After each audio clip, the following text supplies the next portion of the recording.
On this quite dreary day, we are going to take this G80 BMW M3 in Toronto red and make it into something special. So catch me if I fall.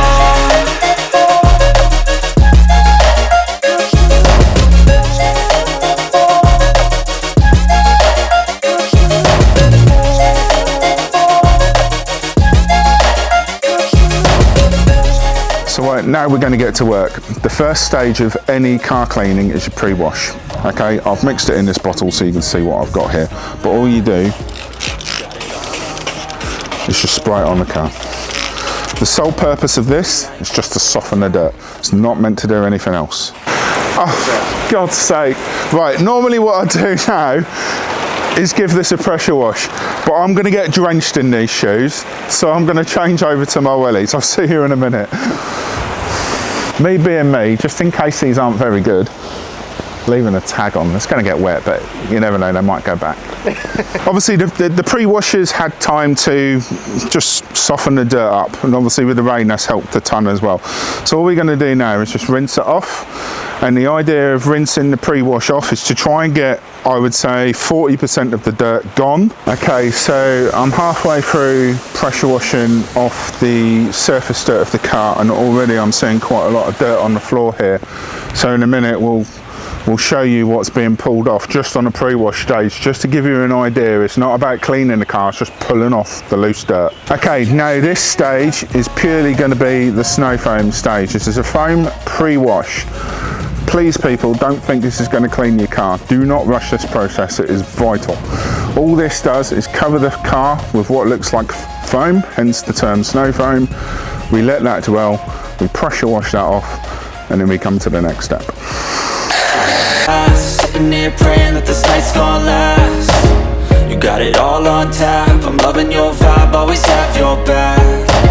We like all the same tracks, listen all night in the sheets all black.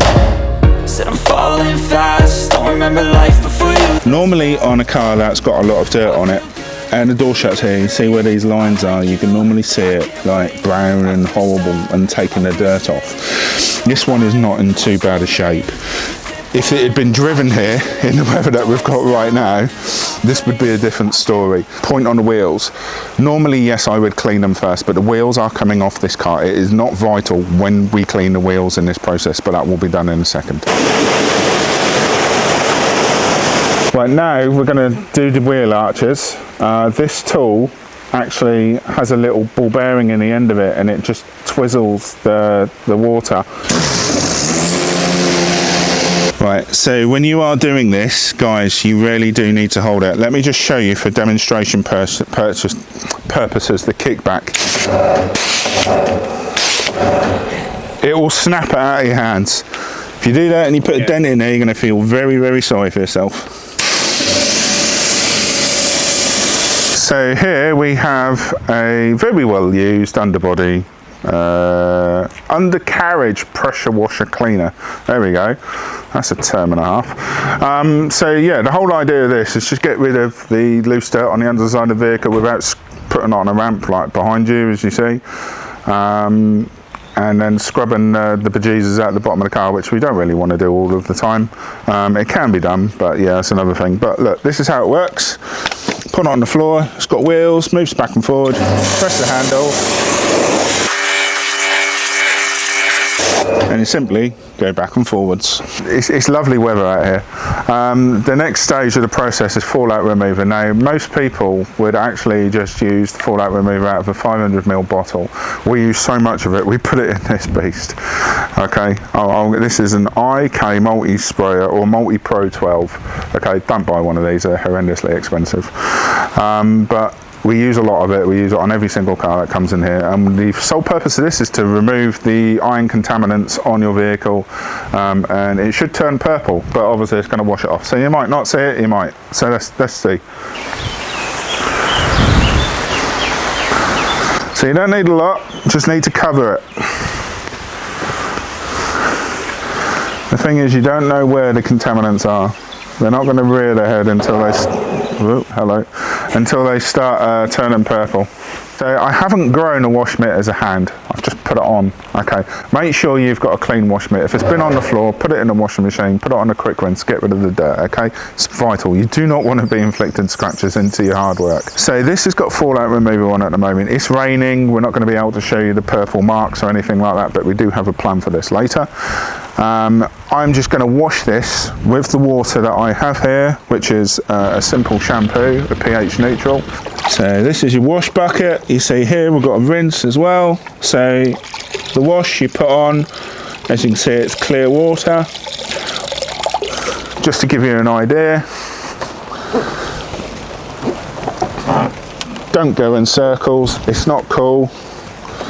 Go in straight lines. Put your wash mitt into the rinse, give it a squeeze, make sure you're getting clear water, go back into the wash bucket and then back onto the vehicle once more.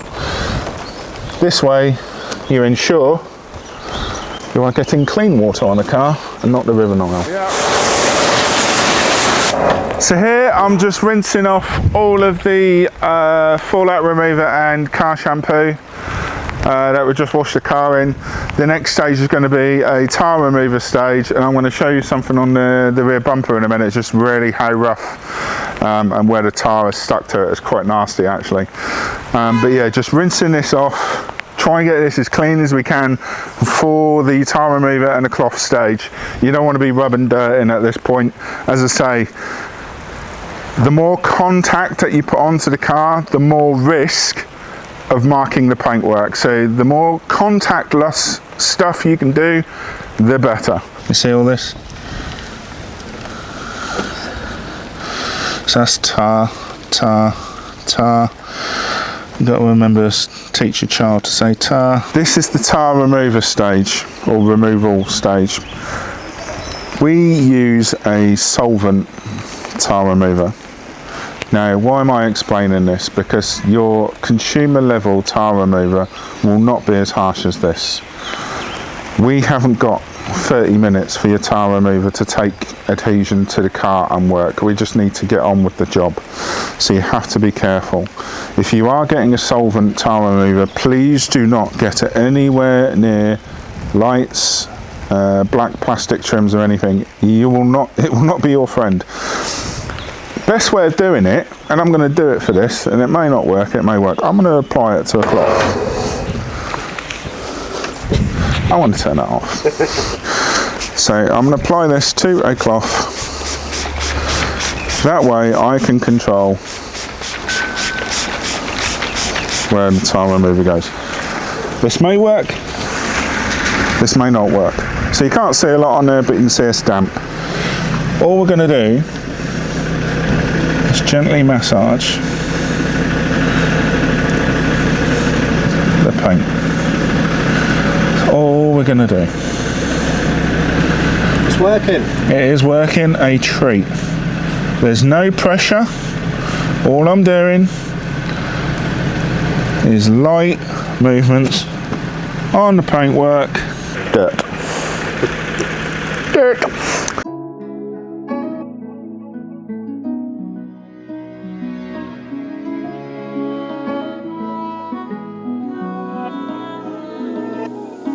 Right, the vehicle's now in the workshop. I'm soaked. I'm going to go and get changed. You know the best bit? Go on. It's not raining outside now. Yeah.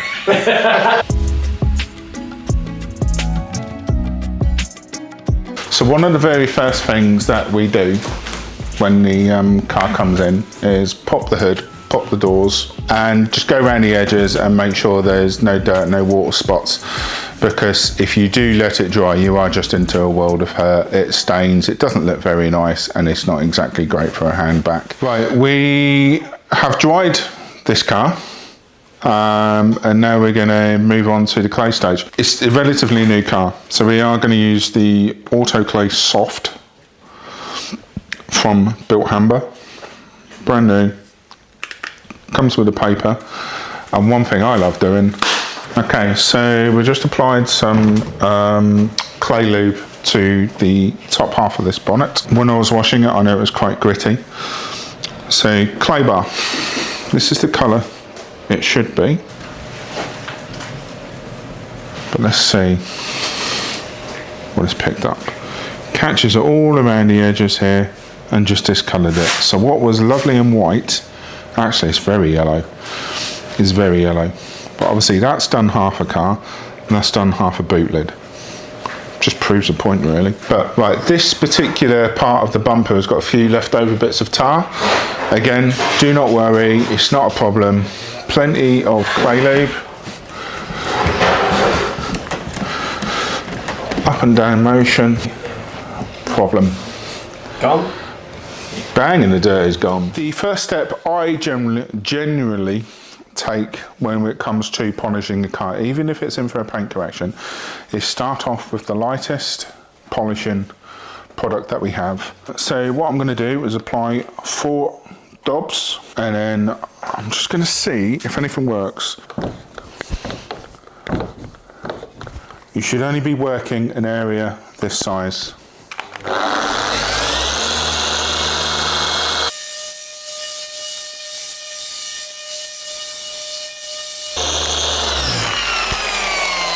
So I've not overworked that particular area, and now we're going to wipe it off and see what we're left with. Just going to give it a wipe over. And on this particular panel, I'm actually quite happy. Okay, so we have a mark here on the wing, and various marks coming off.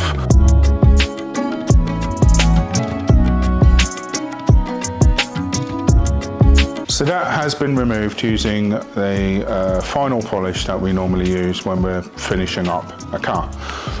Normally, but not in this instance, we would have to use a cutting compound.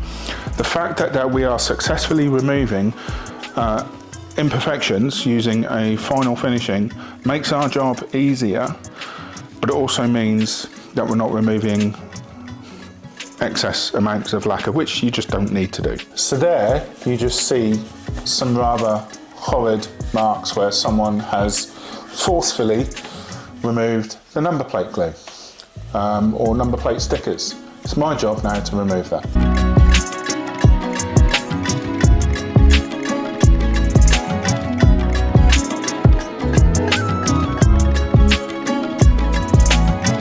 I'm really happy how that's come out. So Peter.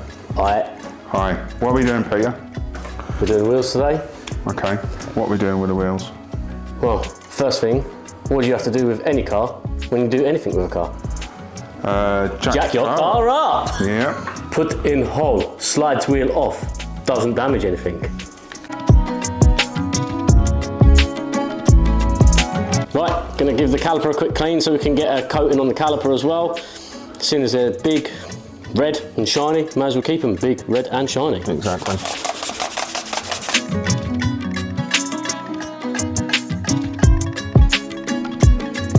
So what we're using is wax is dead heat on the calipers.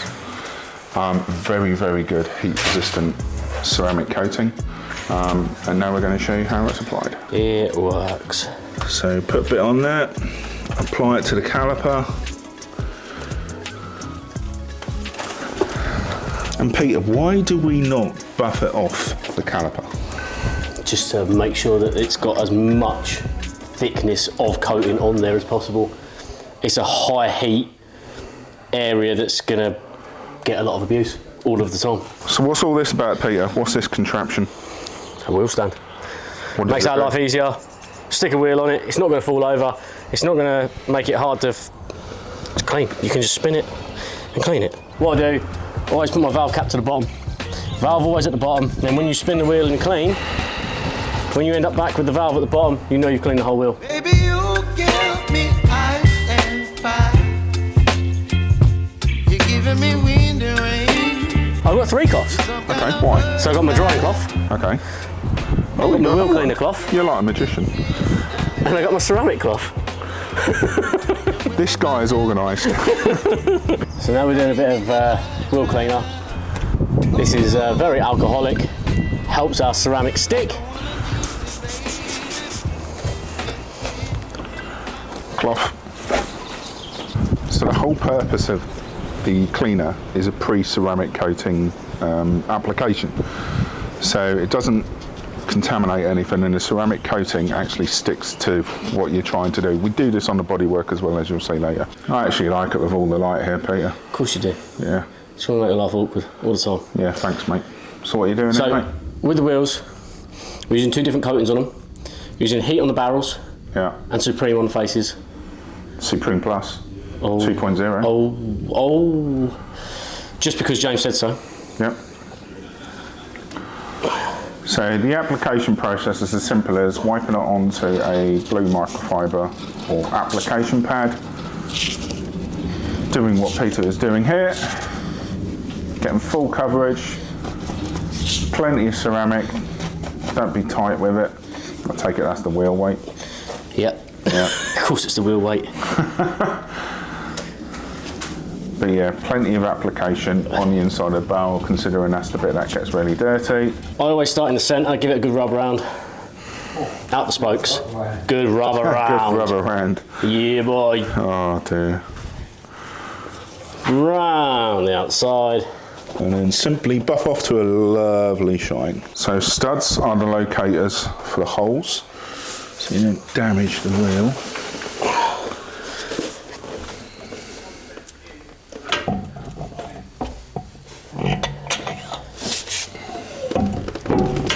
And it locates on the hub, simple as that. Simples. Little iron. Let's show people the iron. Little iron. You love that iron. My little iron. Little iron, Timu iron. Timu iron, mate. So what are you applying here? We are applying What's in pearl. your bottle? Pearl, which we use as a tyre dressing. Here is your bottle. There you go. Just because I'm concentrating on my little iron. Carpro pearl. Works exceptionally well when applied with my little iron. 2 tyres. Just to give it the finish you desire. Let that soak in. That'll be lovely jubbly. Everyone will be happy. When we call that done, carbon fibre. Carbon fibre. There's a lot of carbon fibre on this. Right. No, there's not enough. There's not enough. We are going to time lapse just us doing some polishing, so enjoy. Don't wanna overthink it, baby. It's just tweak your body, your mind. Okay, so here on these gloss black trims, you can see just how bad they're scratched. Baby, you give me midnight. You whip up my appetite. Don't leave me here high and dry. What we are going to try and attempt to do now, well, we're not going to attempt, we are going to do, or Peter is going to do, you see how that goes really hazy there? Here's of my time. Oh, but I don't wanna miss. There's your haze. There's your black.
And there we have it.